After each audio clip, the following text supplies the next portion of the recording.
dinheiro para começar. Não precisa do melhor imóvel, nem precisa do melhor terno ou gravata, do melhor carro ou do melhor celular. Você não precisa estar na melhor imobiliária da cidade, nem de cursos de gurus que sabem tudo ou de escolas técnicas antigas.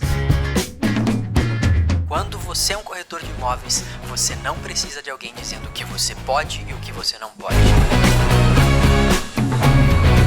Você é corretor de imóveis, tudo o que você precisa é de um celular, Wi-Fi e boas ideias. Comece agora. A sua vida pode ser incrível como corretor de imóveis.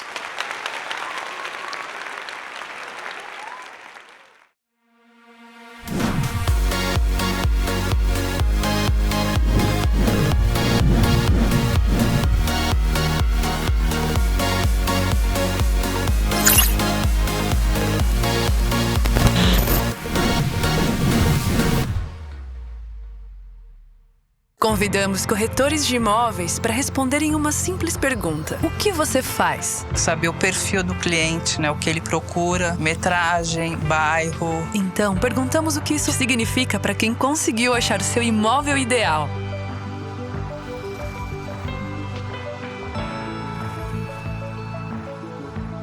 A gente sabe o que você faz de verdade e seu real impacto na vida de tanta gente.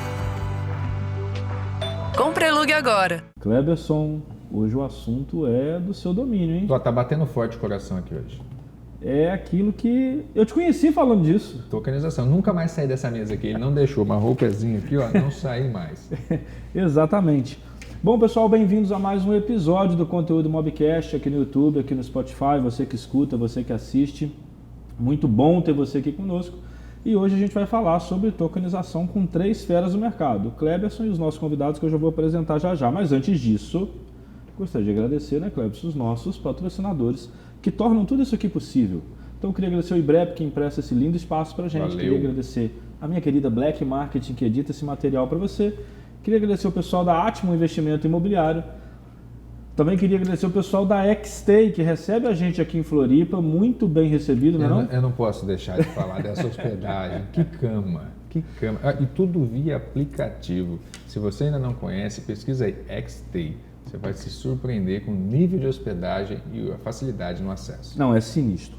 Queria agradecer também ao pessoal da Compre e Alugue Agora. Também queria agradecer aos nossos eternos parceiros da Tecmob e também da AP11 do Grupo Santander. Pessoal, muito obrigado, vocês são mola do impulsionamento do conteúdo imobiliário. E você que está assistindo agora e está pensando assim, como é que eu faço para participar desse canal e aparecer naquela telinha ali? Entre em contato com a gente nos comentários e o nosso diretor Heriberto vai falar com você como é que você pode apoiar essa iniciativa. Beleza, vamos ler o currículo?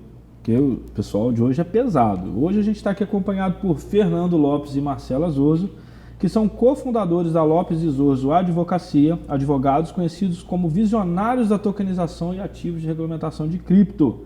Autores e coautores de livros sobre o tema, eles trazem uma combinação única de conhecimento jurídico e técnico sobre essa discussão. Então, pessoal, bem-vindos e muito obrigado por aceitar o convite do Conteúdo Mobcast. Muito obrigado, nós que agradecemos. Grande satisfação aí participar com vocês aí desse tema que é do nosso grande interesse e faz parte da nossa vida, né? Exatamente. E a gente aqui, a gente apoia todos os temas, mas principalmente os temas de evolução. Porque o que o mercado é, todo mundo já sabe e tem acesso. Para onde o mercado vai, é que fica aquela incógnita. Então é legal trazer para a mesa discussões de futuro. E o tema de vocês tem muito a ver com isso. Ele já é uma realidade, mas ele ainda é o futuro do mercado imobiliário. Então é muito bom ter vocês aqui. Eu acho que você vai nadar de braçada aí, que vocês gostam muito desse tema. Então vamos lá, faz a primeira pergunta. A primeira pergunta eu acho que ela é simples. Explica pra gente, para quem está chegando agora aqui, como é que vocês entraram nessa área e por quê? Então, cada um acho que tem uma história, né? A minha história especificamente, comecei na área jurídica, parte mais focada para o mercado financeiro, especificamente crimes financeiros, que acabou me aproximando de algumas startups, ou seja, para o direito empresarial, que logo no começo, o startup sempre tem aquela visão de inovação, né? Sempre tem que estar à frente. Então, eles começaram a trabalhar com cripto ativos, né? E aí eu comecei a prestar assessoria jurídica sem conhecer ainda o que seriam os criptoativos. Queriam até me pagar na época em criptoativo, eu não queria, eu falei, nem sei o que é isso, tá? Eu prefiro o dinheiro em... Se soubesse, né? Se a gente soubesse. Eu não vou te contar que eu já perdi 300 bitcoins num jogo, que eu não quis vender o meu jogo por 300 bitcoins. Esse é um papo para um outro episódio. Pois é. Aí, só que eu sempre tive assim, a visão da parte jurídica, desde a parte jurídica, por exemplo, eu quero trabalhar com direito penal econômico, crime financeiro, então eu preciso da economia. Não adianta, o cara vai chegar com um produto financeiro, eu vou precisar saber o direito, mas ele vai falar assim, eu fiz lá um investimento em derivativos de forma irregular, ou eu ofereci um produto de derivativos de forma irregular. Como é que eu vou saber isso se eu não souber o que é derivativo? Isso bate com leite ou com água? Então eu falei, eu vou ter que estudar o que são derivativos. Aí fui lá fazer curso, pegar livros e tal. E aí quando eu comecei a trabalhar na parte com cripto, eu entendi, isso tem a ver com programação, eu vou precisar aprender programação. E fui estudar programação, inicialmente para entender melhor o produto do cliente. Mas depois gostei tanto que acabei virando programador e fazendo outra faculdade na área de internet das coisas. Aí, como eu sempre fui professor, sempre gostei de ensinar, eu criei um canal no YouTube para ensinar programação focada já para criptoativos, em 2020. E abri uma empresa daí de tecnologia, né? Hoje tem a empresa que eu fundei chamada Data Currency, que é uma empresa que já foi criada com a ideia de desenvolver soluções descentralizadas para o mercado de ativos reais. Quando não se falava em tokenização de ativos reais, só que a gente já tinha a mentalidade de que o que foi possível ser feito com o Bitcoin poderia ser feito com produtos. Então a gente já procurou desenvolver uma solução tecnológica mais adequada a princípios jurídicos. Então você já tinha na nossa visão, por exemplo, questão de LGPD. Então, será que é possível criar uma solução de compra e venda de bens sem armazenamento de dados pessoais? A gente desenvolveu essa solução.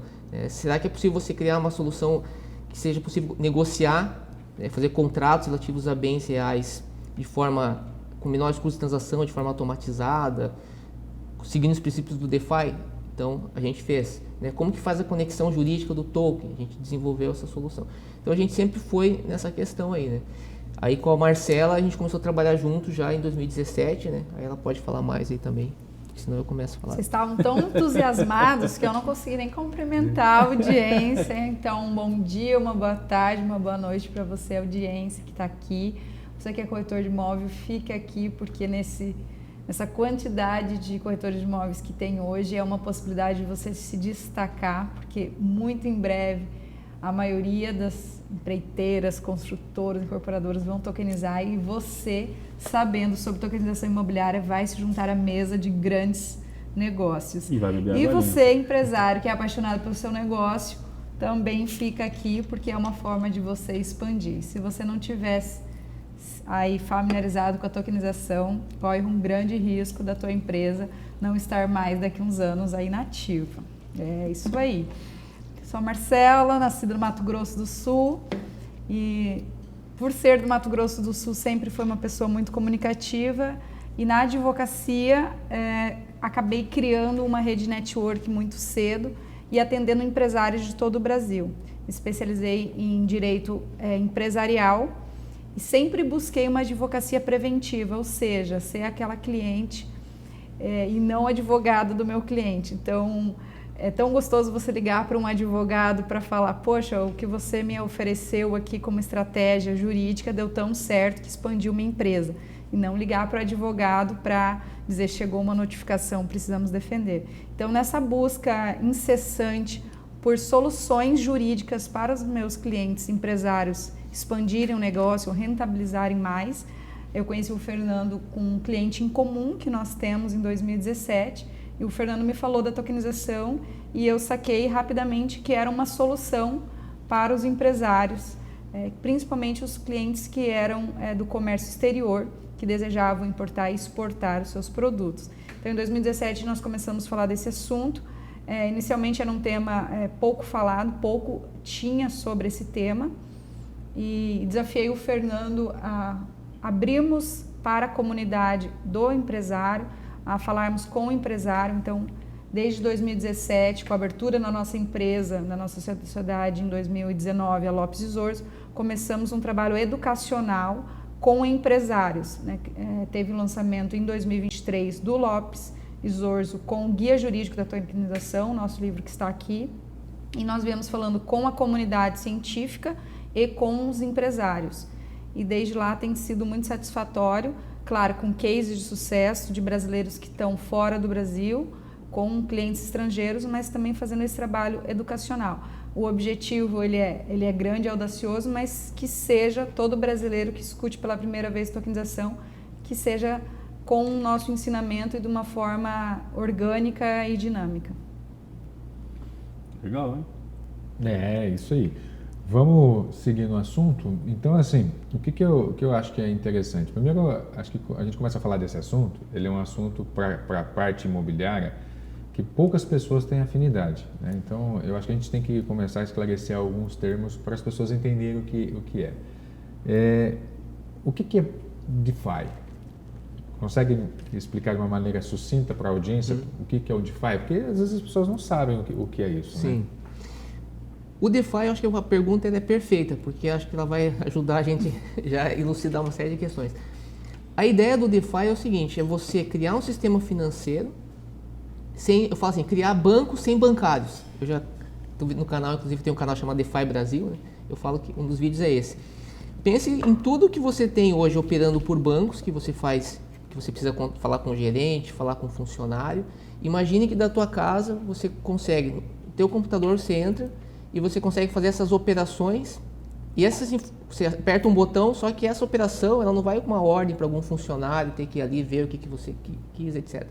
Não, ela vai para um programa de computador chamado Smart Contract e esse Smart Contract ele vai, por exemplo, ver se você tem crédito, quanto que você pode receber, ou seja, é um sistema financeiro sem bancos. É um sistema que a gente chama, DeFi significa Decentralized Finance, então são finanças descentralizadas. Então hoje você tem no mundo já protocolos DeFi que já tem volume de negócio, alguns alcançaram $1 trilhão, né, como a UIDX e a própria Uniswap, que são os dois mais conhecidos, aonde você consegue fazer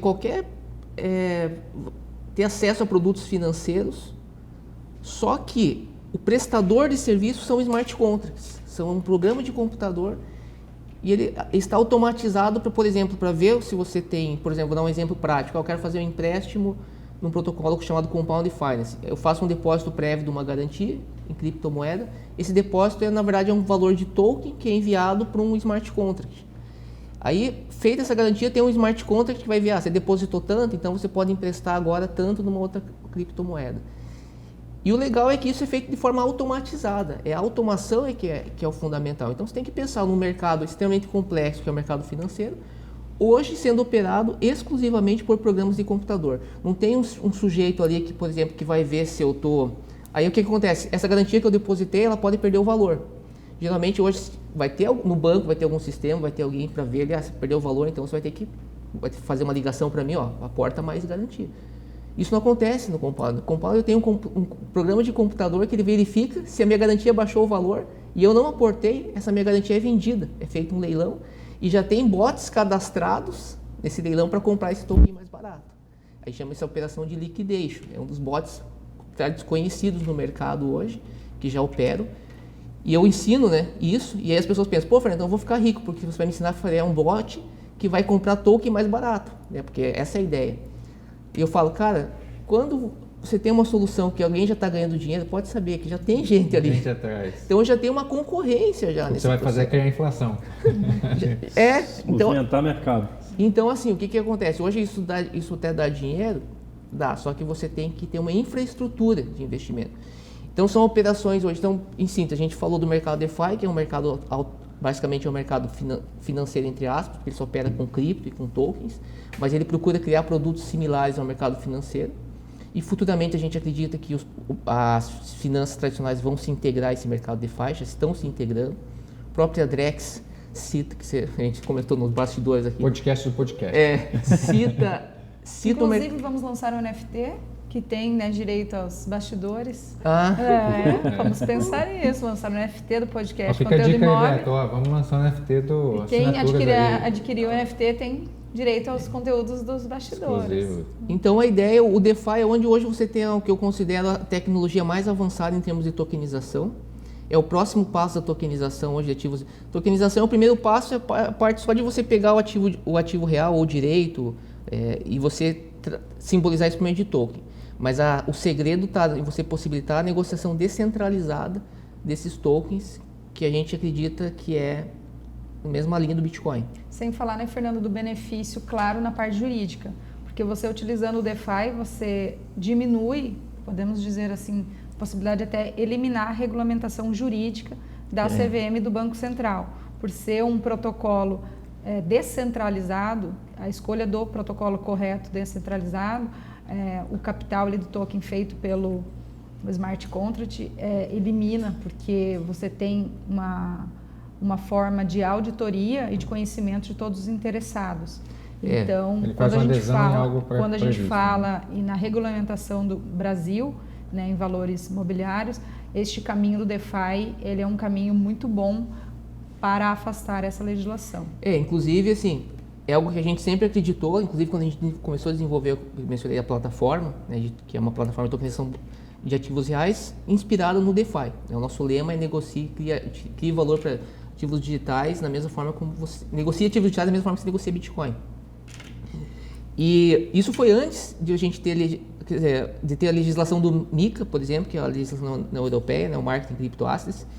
Hoje você tem a maior legislação mais avançada em termos de criptoativos é na União Europeia. E a União Europeia, ela fez trouxe o conceito de criptoativos, especificou as várias espécies de criptoativos, diferenciou ele de ativos financeiros e de valores imobiliários. E o que eles fizeram? Eles não regulamentaram o DeFi, porque eles já entendem que o DeFi ele traz menos riscos, grosso modo, né, prima facie, como eu gosto de falar, prima facie para o usuário. Por quê? Primeiro porque as regras são auditáveis, então se eu estou fazendo uma aplicação financeira eu já conheço as regras, hoje eu tenho alguns protocolos DeFi que são fundos de investimento descentralizados. Então eu consigo, por exemplo, acompanhar a performance daquele, vamos dizer assim, aquele analista, etc., né, daquele smart contract, consigo ver isso já em tempo real. É um sistema muito mais transparente. E outra, eu não tenho custódia de recursos de terceiros. Isso que eu acho que é o fundamental. Porque hoje, quando eu faço um depósito, seja uma corretora centralizada, seja por um banco, eu estou sujeito à falência. Quando eu faço uso um protocolo DeFi, o risco que eu estou sujeito é o risco cibernético, daquele smart contract ter sido mal feito, mas isso eu posso auditar. De algum hacker explorar alguma falha ou fazer alguma operação de manipulação de mercado, porque as informações elas são públicas. Então eu tenho até um projeto que a gente ensina a criar no nosso curso, que a gente ensina, se chama sanduíche ataque, alguns veem de uma forma um pouco pejorativa, mas é algo que faz parte da rede, que envolve você decodificar as transações antes de elas serem integradas na blockchain. Então elas ficam no chamado mempool. Então vamos dizer, eu consigo saber o que vai acontecer no mercado antes disso efetivamente acontecer. Então isso acaba causando alguns problemas, porém é algo que está público. É diferente do insider trading que você tem hoje no Brasil, que o empresário negocia com o outro lá dentro da sauna, jogando tênis, e o Estado não tem como regular. Então a gente acredita que o uso de ferramentas descentralizadas tende a diminuir drasticamente... Blockchain pública tende a diminuir drasticamente os riscos jurídicos e a regulação jurídica. Na verdade, a gente acredita que isso tudo foi criado para satisfazer problemas jurídicos. O direito hoje, no sistema dele de criar normas e esperar que você venha cumprir ou não, ele é ineficiente, porque tem uma série de problemas. As pessoas, às vezes, elas optam por não cumprir a lei, ele vai ter o processo. A ideia é você já ter um sistema automatizado que impeça o descumprimento da lei. Isso acontece com o uso de smart contracts. Tá. Então é correto a gente afirmar que o DeFi nada mais é do que a gente tirar as pessoas, mas botar contrato auto-executáveis. Né? Eles são contratos pré-programáveis, então a gente tem que discutir o que eles vão fazer. Sim. As regras do negócio. Cria as regras. Então, assim, a gente pré-regula em conjunto, entra num acordo, vamos rodar desse jeito? Bota. A partir disso, você faz uma adesão àquilo, né? Então, traz o contexto jurídico. Eu faço uma adesão, eu dou um de acordo, você dá um de acordo, a gente bota aquilo para girar. E aí, nem eu nem você, a gente pode girar as costas, aquilo vai ser auto-executável. Então, quando a gente fala que, na verdade, um contrato inteligente, ele, na verdade, a inteligência dele está na pré-programação. E pode ainda continuar a formação 100% de risco de inadimplência zero. E aí você tira da equação o foro íntimo. Né? Exatamente. Que não gostei mais desse contrato, eu vou seguir fora do que está ali, as margens do que é me permissível ali. Como ele tem um sistema, não tem como eu fazer isso. O sistema ele me bloqueia, tanto eu quanto você, se nós dois não tivermos de comum acordo, não conseguimos manipular ou alterar as condições. E, pelo que eu estou entendendo, quando a gente fala de uma blockchain, a gente já entra nesse ponto para explicar o que é uma blockchain, talvez nem se eu e você entrar de acordo a gente consiga mais alterar, porque a cadeia já está tão avançada que para que a gente, blockchain que a gente alterar, praticamente a gente teria que fazer um novo acordo, é isso? Exatamente. Isso aí está relacionado... Por que não tem problema, por exemplo, essa questão inicial que você falou de a gente pré-programar? Porque segundo a minha teoria da conspiração, né, que para mim é o Nick Szabo, que é o criador de toda essa questão, Nick Szabo, né, na verdade ele é o criador do conceito de smart contract, isso é inegável, né, que é problemático se ele criou o Bitcoin ou não, mas o conceito de smart contract, que é o conceito por trás da tokenização, foi ele que criou, e ele é não estudante, mas um grande entusiasta, né, da análise econômica do direito, que é uma corrente jurídica que fala basicamente o seguinte: se eu faço um contrato, esse contrato tem que ser cumprido. Eu não posso revisar o contrato.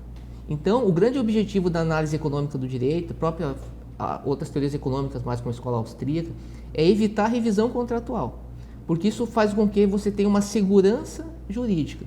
Então, na medida que eu coloco um contrato e esse contrato ele vai ser cumprido independente da vontade das partes, isso traz, segundo os adeptos, né, desse posicionamento, diminuição da insegurança jurídica, porque eu sei que o contrato ele vai ser cumprido, e isso por decorrência diminui drasticamente os custos da operação. Porque hoje se eu faço um contrato e eu não sei se aquele contrato vai ser cumprido lá na frente, isso traz uma série de problemas, eu já vou ter que me precaver, aí quem garante que depois o cara não cumpre o contrato, eu vou ter que usar o judiciário, eu vou ter que ter mais custos.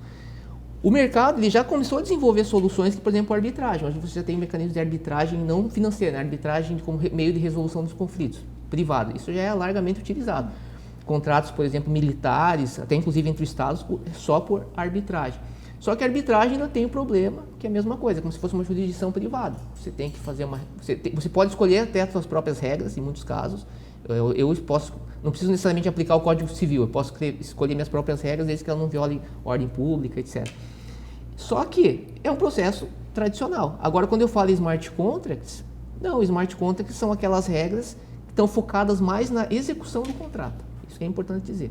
As regras iniciais, as condições, muitas coisas você não vai conseguir colocar em smart contract, vai ser necessário fazer como a gente faz, que é criar um metadado para um NFT hoje, que vai ter a documentação jurídica. Mas o foco está na execução, ou seja, saber que no final das contas o sujeito vai pagar por aquilo que ele disse que vai pagar. As condicionantes do pagamento vai ser a execução de um lado. O smart contract ele é focado nisso, na verdade. Ele é focado na parte que a gente chama da execução da obrigação. Então, assim, o sujeito não pagou, você não vai na justiça, porque não vai precisar. O smart contract, a ideia é você conseguir programar para que saia imediatamente da carteira hoje, né, e vá para a carteira do indivíduo. Só que, se você tiver a DREX ou algum token de moeda estatal, isso pode ser feito daí também com a moeda estatal. Por exemplo, se você tiver, imagine que você faz um contrato com o banco hoje com DREX, que é uma representação do real.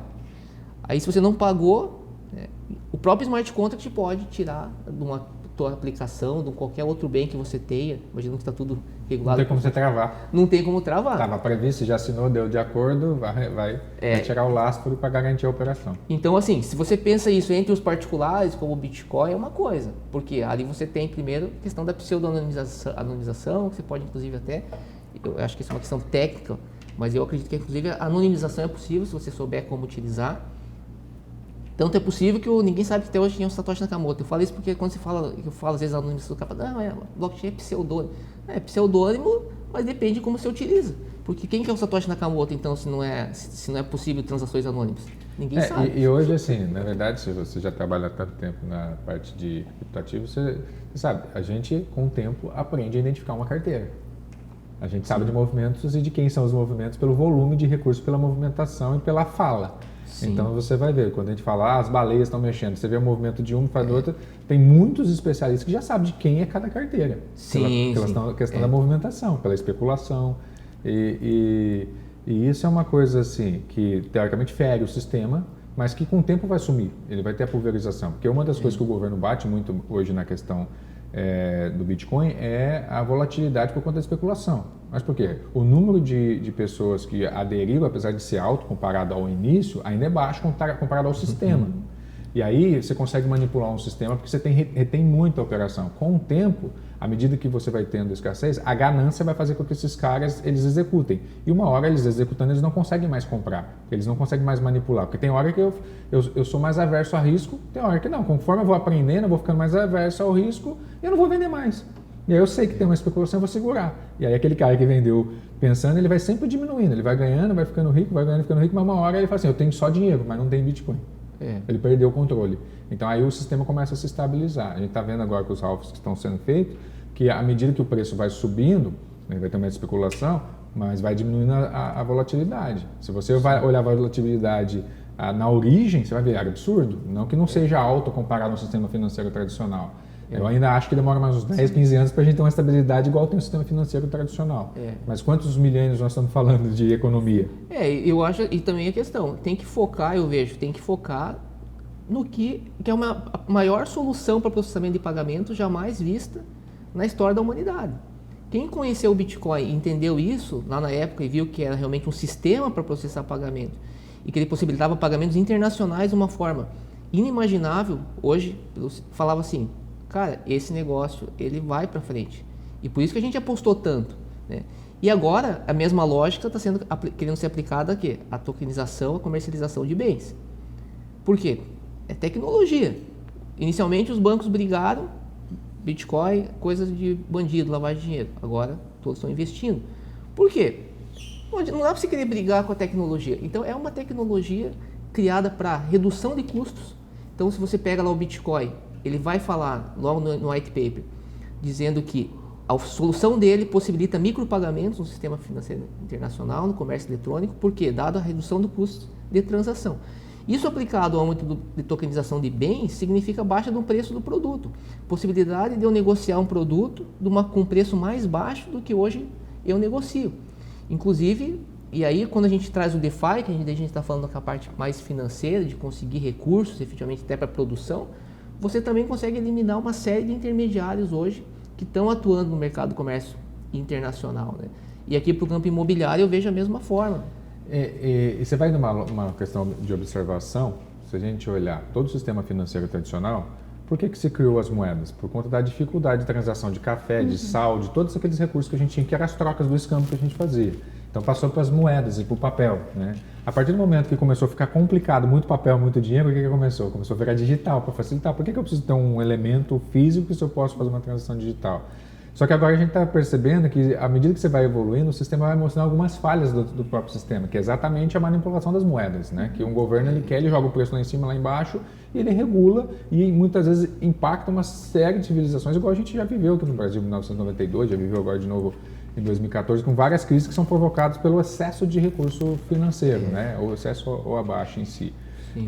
Mas uma das coisas que eu queria te ouvir é assim, tudo que a gente está discutindo aqui, ela tem uma base. Né? Se a gente pegar a origem lá em 1986, se não me engano, que foi a origem da primeiro anúncio da blockchain, que foi criado lá na época da Xerox, né? Foi 86, 88, que foi do Richard e do George, acho que é Richard e mais alguma, não lembro o nome do cara lá. Mas os dois criaram e a racionalidade é que a Xerox escondeu, Renato, na época, a tecnologia, porque não fazia sentido. Eles criaram com a ideia de evitar cópias dentro do sistema, ocorreu uma fraude na época, que foi cópias de vários documentos sendo feitos dentro com o equipamento da Xerox, e eles criaram a tecnologia para evitar que fossem feitas cópias. Ninguém imaginava que ia virar o que virou hoje aqui, e alguém foi lá, olhou aquela tecnologia e foi modificando, e hoje nós temos a blockchain. Se considera que a origem da blockchain hoje, muitos estudiosos apontam que ela é equivalente à origem da energia elétrica. Ela é equivalente, a transformação que ela gera é equivalente à energia elétrica e é equivalente à própria internet. Você acredita que essa transformação a gente ainda está na origem dela, ao ponto de daqui a 50 anos a gente falar assim, nossa, imagina se não tivesse um blockchain? Eu acredito que, essa frase é polêmica, né? Mas eu acredito que o conceito de blockchain ele é sobrevalorizado no processo. Eu acho que para mim o grande conceito é realmente rede. Então o que eu vejo é que a questão da blockchain, ela foi pensada para a resolução de um problema. O problema era como criar um meio de pagamento, né, de caráter internacional que não precisasse usar bancos. Como que eu faço isso? E a partir daí, para resolver essa solução, é que entrou a blockchain, entrou a ideia da criptografia assimétrica, mas, por exemplo, a blockchain em si é que eu vejo muito pela questão, vamos dizer assim, a questão técnica do âmbito da ciência da computação. Então, eu vejo a blockchain como uma estrutura de dados. Na verdade, eu falo assim que a blockchain não é uma estrutura de dados, é uma superestrutura. Porque a estrutura de dados, efetivamente, são os blocos onde você tem ali as transações. E aí você encadeia esses blocos e, no final, o resultado, o bloco por si já é uma estrutura, né? Eu falo que, então, esse encadeamento de blocos, no final, que é a blockchain, ele vai ser uma superestrutura de dados. Só que essa imutabilidade que você tem na blockchain, ela depende daquilo que a gente estava falando, inclusive, nos bastidores, da rede. Se você tiver uma rede com 2 ou 3 apenas validadores, eu posso alterar essa questão, né? Agora, quando eu passo a ter milhares, a questão se... Então, eu vejo muito assim, que eu acho que a blockchain, ela é importante, né, dentro desse conceito, mas ela funciona se ela tiver pensada com outros conceitos, né, como a questão da própria rede P2P, da questão de você ter efetivamente vários... Mas voltando mesmo para o conceito de energia, ainda na base que você está falando, você não há de concordar que, por exemplo, o sistema de energia e de geração de energia, se fosse só uma única usina energética, ela não ia funcionar e dar suporte da forma que a gente tem hoje. Então, sim, ele é todo conectado a partir de uma iniciativa que foi uma única geração de energia, um único motor gerador. Falou, opa, por que a gente não faz mais? Opa, por que a gente agora não conecta uma usina na outra e cria um sistema de energia inteligente? Então, essa origem possibilitou uma cadeia que a gente nunca ia imaginar, porque sem energia elétrica hoje a gente não teria nem internet. Né? Então, eu estou sugerindo, assim, para que a gente crie esse diálogo, assim, será que realmente o grande segredo não está na origem da blockchain? Porque olha a inteligência, né? Que o cara enxergou isso aqui, criar uma cadeia de validadores, onde você, nós temos que ter um poder computacional para validar e para corromper. Naquela época ele não pensava nisso, porque alguém olhou para aquilo e falou assim, não, ele não tem poder computacional suficiente para rodar isso e não vai rodar. E para que eu garanta a segurança, eu vou ter que garantir que o cara que vai estar entrando ali, ele não possa ter mais do que 51% de poder computacional. Como é que eu faço isso? Né? Exatamente. E aí eu acho que você tocou num ponto bem interessante, né? Eu acho que primeiro eu achei fantástica essa analogia que você fez, da questão de, começou com 2, 3, eu não sabia o que ninguém imagina que ele vai chegar. É exatamente isso. E outra questão de fundamental importância também é que o Bitcoin, por meio de toda essa estruturação, né, ele resolveu um problema até então insolúvel por qualquer sistema político, que é um problema de cooperação, que na ciência da computação chama-se de problema dos generais bizantinos. Mas o fato é que o problema é que ninguém coopera. Quando você cria uma rede, você tem o problema da cooperação. Então, por exemplo, se eu criar o Rousseau ele já usava um exemplo assim, né? Se eu criar uma cooperação entre pessoas para caçar um animal, preciso caçar o servo o servo e aparece um coelho, na verdade, no meio ali, a pessoa vai deixar de ter os esforços na caça do servo e vai querer caçar o coelho. Isso faz com que gere uma desconfiança. Então, em vez das pessoas se reunirem para colaborar para o sistema, vão falar, mas por que eu vou cumprir a regra se eu acho que o outro pode não cumprir? E isso no âmbito da ciência da computação é a mesma coisa. Quando eu tenho uma rede pública, como que eu vou saber se nenhum desses nós vão ser maliciosos, né? E aí, por meio do sistema, mais um ingrediente ali que você mencionou, né, que é a questão da mineração, do incentivo, que aí envolve a parte da teoria dos jogos, também que está relacionada com a parte da análise econômica do direito. O Bitcoin falou assim, não, faz o seguinte, você não vai... eu vou criar um sistema que, se você violar a norma, isso não vai ser beneficiário para você. Então, ao invés de eu apostar na moral do indivíduo, eu vou apostar que o indivíduo ele vai querer sempre o benefício. Então, eu vou usar essa ideia do benefício, inserir isso dentro do meu protocolo e vou resolver E a partir daí a gente tem hoje uma rede cooperativa de milhares de pessoas que não se conhecem e que estão processando transações financeiras aí de portes de milhões, né? E hoje temos instituições financeiras como nacionais, não sei se eu posso falar, mas o Banco do Brasil investindo, instituições internacionais investindo nessa solução, que é uma solução que eliminou o problema da cooperação. Mostrou, né? Aí tem outros problemas, né, que surgem, mas é aquilo que você falou. Você começa pequeno, o tempo você não sabe onde vai chegar isso. Isso eu olhando é o que me empolga de ver, porque eu sempre gosto de fazer analogia com o comportamento do passado olhando para o futuro. Assim, porque o ser humano ele é social, né? Então ele é interação social, ação e reação. Como é que ele vai reagir? Como é que ele reagiu no passado? Muitas das coisas que a gente vive hoje, quando a gente vai para o conceito psicológico, instintivo, eles são repetitivos. Os movimentos eles podem ser diferentes, mas o comportamento individual ele é coletivo. Então, a gente está vendo, teve o impacto da Covid. A gente já sabe o que o impacto de uma guerra gera. E aí você olha a Covid, foi uma guerra na saúde. Ela gerou alguns movimentos que serão repetitivos. Nós estamos vendo agora uma crise no Rio Grande do Sul que você está vendo. São algumas coisas que se repetem porque são instintivos, né? Então, quando a gente olha um movimento financeiro, tem toda uma tecnologia com tendência, mas tem um comportamento como hábito. Então, como é que essas pessoas vão repetir o comportamento agora com essa tecnologia? Né? Elas tendem, eu falo assim, o comportamento da pessoa ela tem que funcionar igual água. Eu sou engenheiro de formação. E aí a gente fala assim, cara, água é o pior elemento que tem para você analisar dentro de uma estrutura, porque você não segura a água. Se você pressionar, ela arruma um buraco e dá um jeito, o caminho mais fácil. A água vai seguir sempre o caminho mais fácil. Nós seres humanos, a gente quer o quê? Gastar menos energia. Então a gente vai ver o caminho mais fácil. Se o cara começar a perceber que ele está ganhando dinheiro, que aquele caminho está certo, que é seguro, ele vai para aquele caminho. Entendeu? A massa, né? Só que infelizmente quem ganha dinheiro não é massa, né? É o idealista, é o especulador, é o empreendedor. Você perguntou da blockchain, mas vamos falar um pouco da tokenização. Nós estamos migrando para a economia tokenizada. E diferente um pouco da energia que todos tiveram acesso, assim, do modo geral, gradativamente ao tempo, a tokenização é um mercado que circula trilhões em poucos grupos.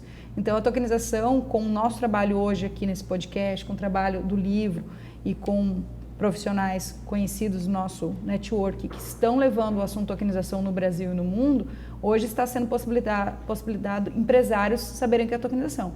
Mas, na verdade, os grupos que têm atuado como meio de pagamento e usado a tokenização, eles não querem que esse assunto seja divulgado, que esse assunto seja difundido.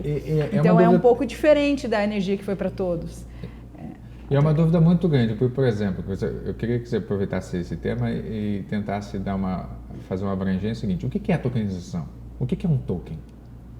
Por quê? Porque eu, você, o Renato, aqui a gente está na mesa e a gente conhece, mas muitas pessoas às vezes falam assim, não, token pensa naquele pendrive que vai carregar no bolso, que é o máximo que ele teve de contato, que ir no banco, apertar um botãozinho, dar um código para ele digitar. Ele acha que a tokenização é aquele token. E esse é um problema porque acaba gerando esse termo tokenização, ele mais atrapalha do que ajuda. Primeiro, ele atrapalha porque você tem tokenização, hoje é utilizado já no sistema financeiro, que não tem nada a ver com a tokenização que a gente está falando aqui, né? E o que a gente está falando, quando a gente for falar parte técnica, né? O token em si, ele nada mais é do que um número, né, efetivamente, mas tudo é um número, né? Mas tecnicamente você tem um smart contract que gera uma quantidade, né, de um ativo digital chamado de token. É um registro digital com representação virtual de um ativo. Uma representação virtual. Só que isso não elucida na cabeça das pessoas, porque você fala, pô, mas isso já não existe? Sim, representação digital já existe. O banco, a própria moeda de escritura, a moeda hoje que a gente usa, a maior parte, poucas pessoas sabem, mas ela já está no formato digital, chamada moeda escritural. E ela tem um token digital. Tem um token digital, né? Não deixa de ser uma representação digital. A grande questão é que esse token, essa tokenização que a gente está falando aqui, ele está baseado numa tecnologia de uma outra rede. Eu acho que essa é Então, quando a gente fala, por exemplo, em representação digital, você já existe, só que existem redes centralizadas.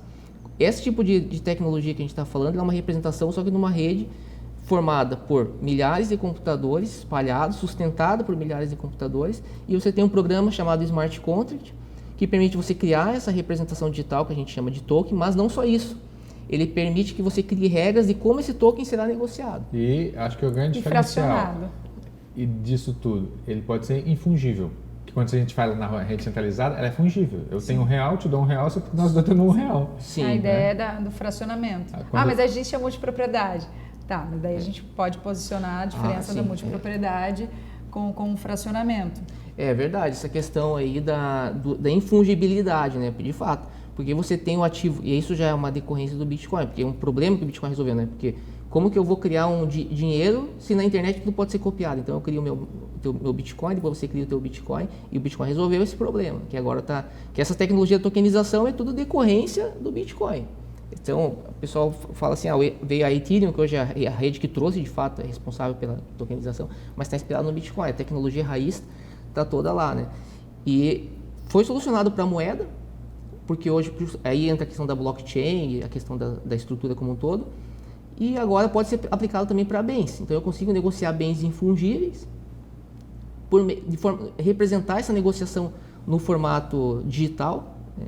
Tornar essa negociação mais segura, porque eu sei que aquelas condições de transferência do ativo ou da moeda que tiver relacionada à operação, ela vai ser cumprida conforme as partes tiverem determinado, e isso vai reduzir custos, né? Vai baixar o preço do produto e faz com que você tenha, para não fugir da questão da infungibilidade, faz com que você consiga trazer o que você tem no mundo real para o mundo digital. E aqui, né, para encerrar, porque eu gosto de falar muito, não vou ficar falando muito, mas o Bitcoin, o objetivo dele, um dos objetivos é você ter uma representação digital e permitir soluções, transações, que você, da mesma forma que você tem com o dinheiro de papel. É o teu dinheiro de papel no formato digital. Isso é revolucionário, né? E eu posso desconectar ele aqui e levar ele lá para a Suíça sem problema nenhum. Você pode ofertar, né, para o mundo todo, e o mundo todo pode comprar o seu produto.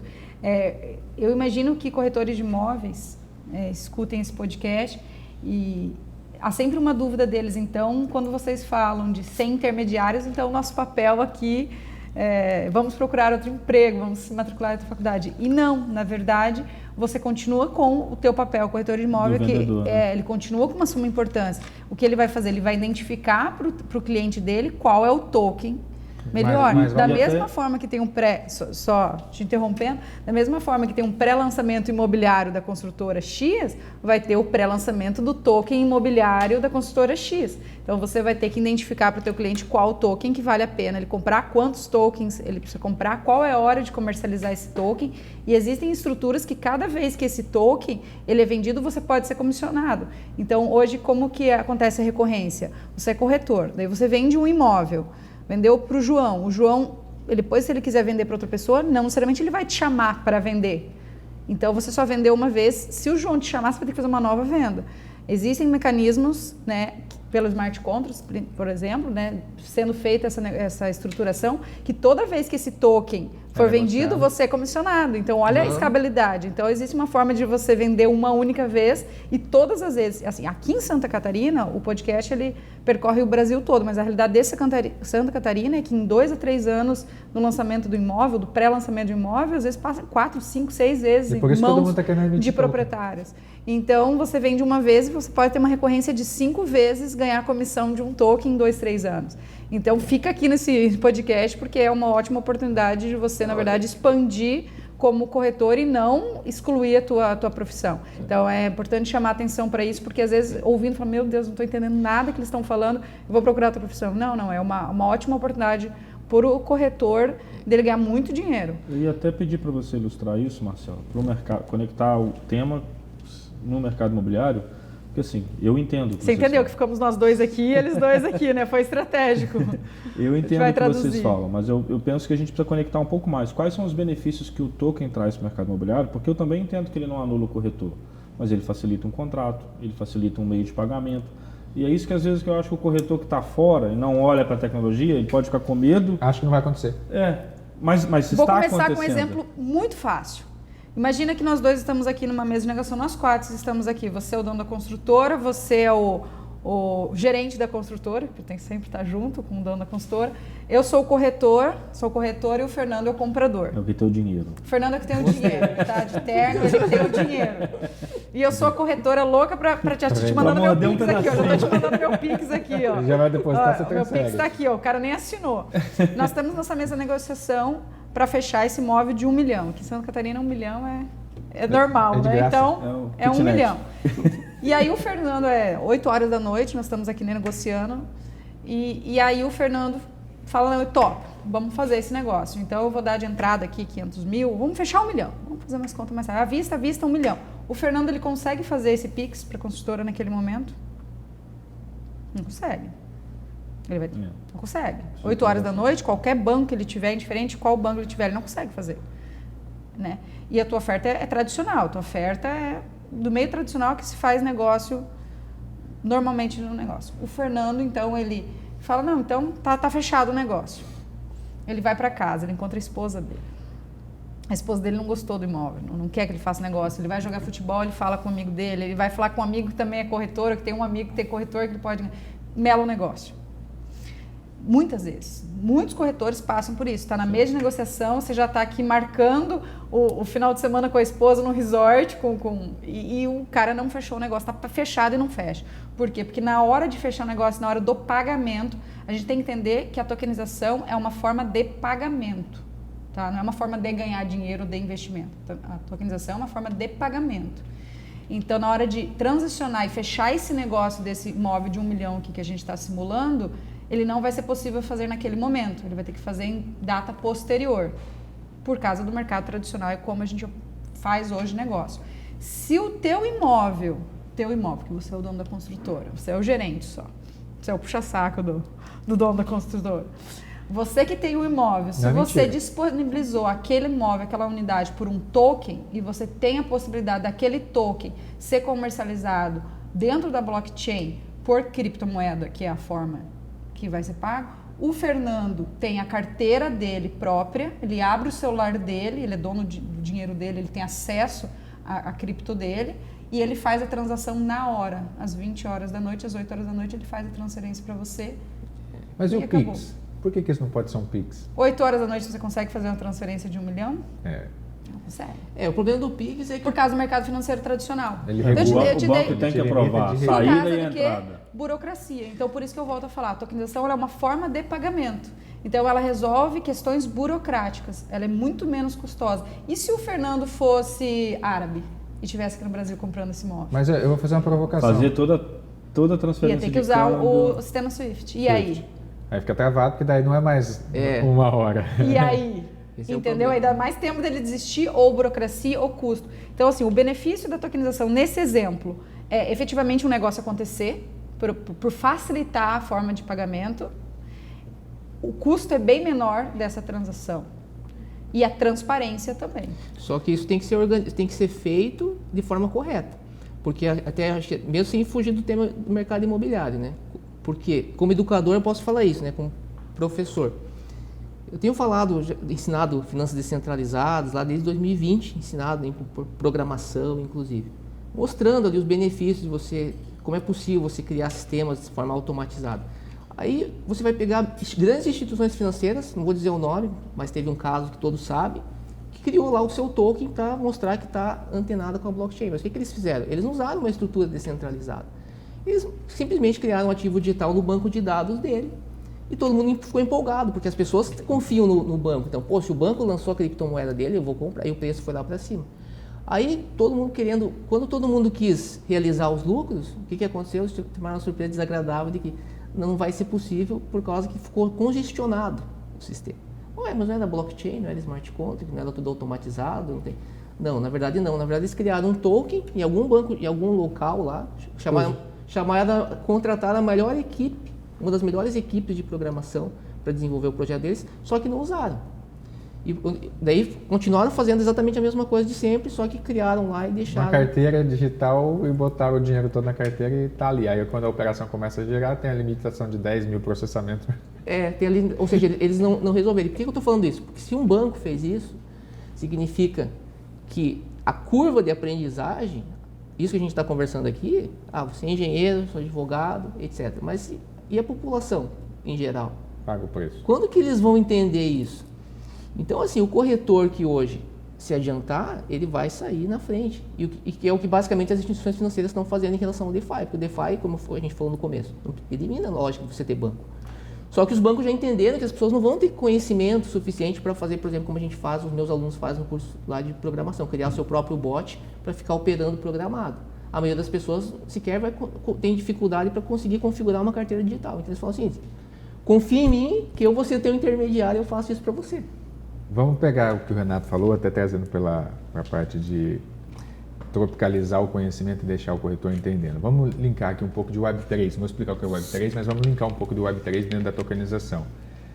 Quando a gente pega isso que você acabou de falar, eu acho que vai além do instrumento pagamento. Por quê? Porque que eu vejo o seguinte, se a gente tem hoje um contrato inteligente, ou smart contract, nós temos uma outra possibilidade aí. Eu trago para dentro o metaverso via Web3, e eu começo a fazer, igual nós já estamos ensaiando, a apresentação digital de apartamentos que o corretor está apresentando em ambiente virtual para o cliente.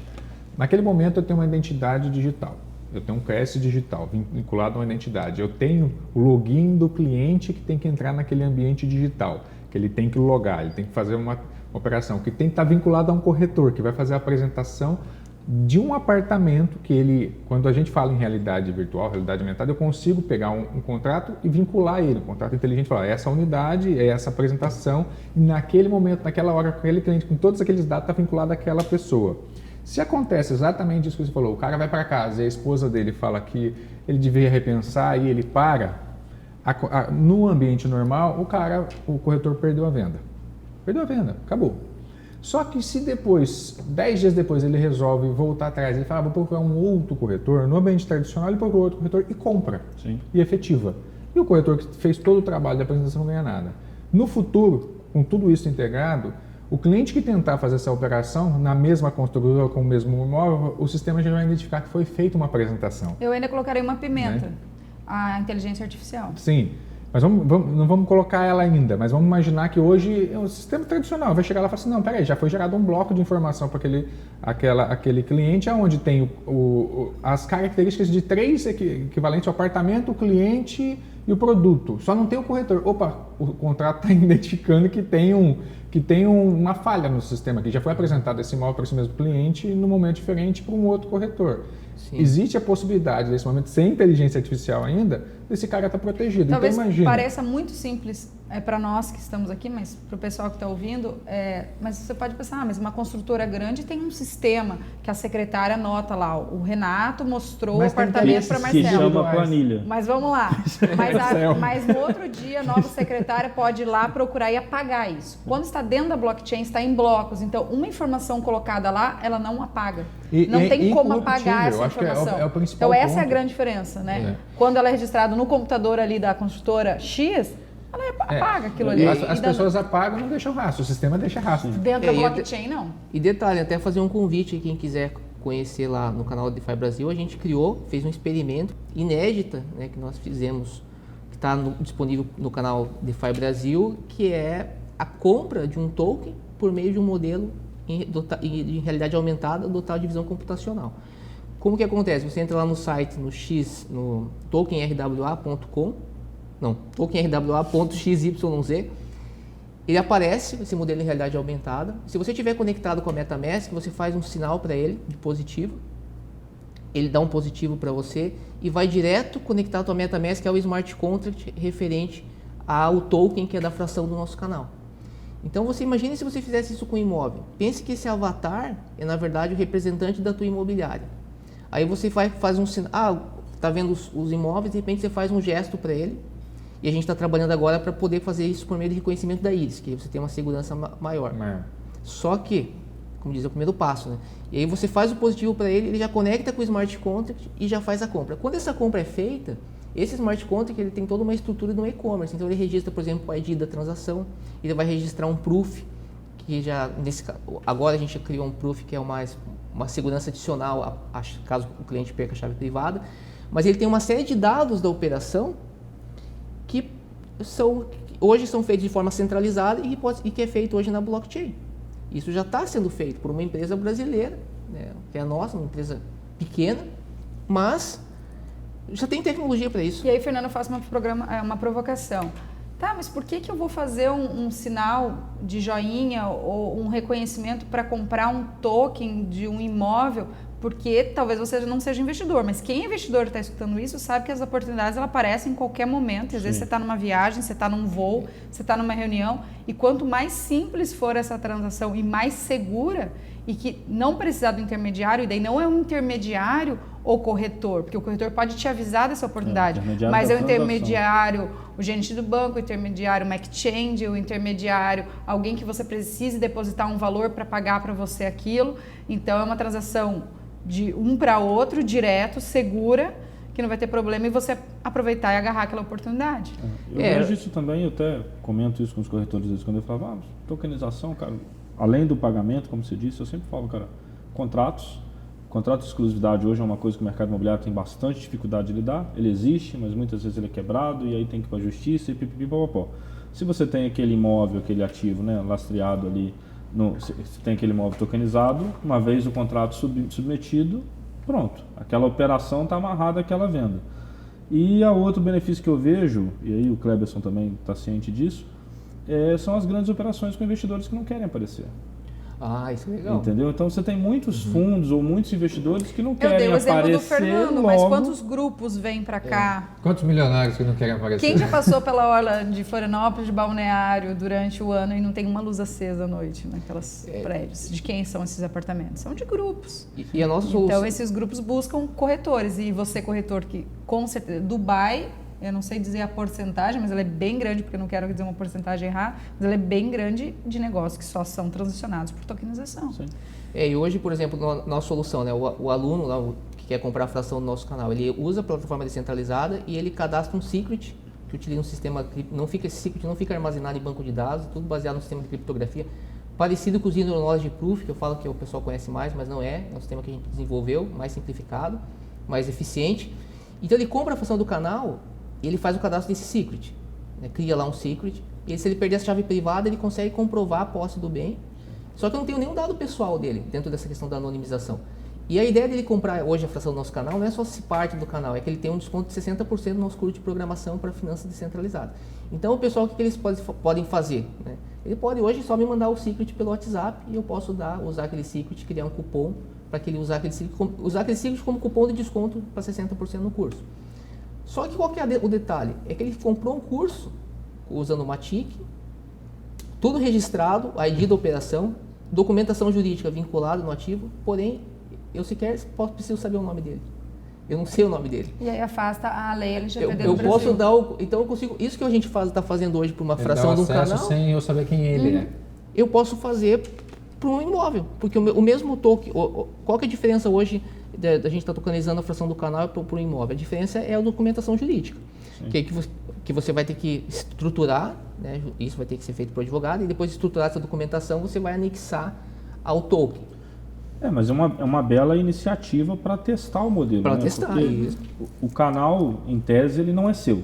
Ele é do YouTube, você isso. tem um acesso. A gente fala tokenização do canal, mas a gente está dizendo para você participante e ter um benefício, né? Agora, no imóvel, não. Você tem a posse dele, você vai submeter ele, né, a tokenização, mas ele continua sendo seu e aí você vai... Mas no digital, se você né? pensar, é quase igual o imóvel, né? Tem a posse e a propriedade, né? E uso. Então, direito de uso, direito de posse e a propriedade. Então, a propriedade é do YouTube, a posse é dele.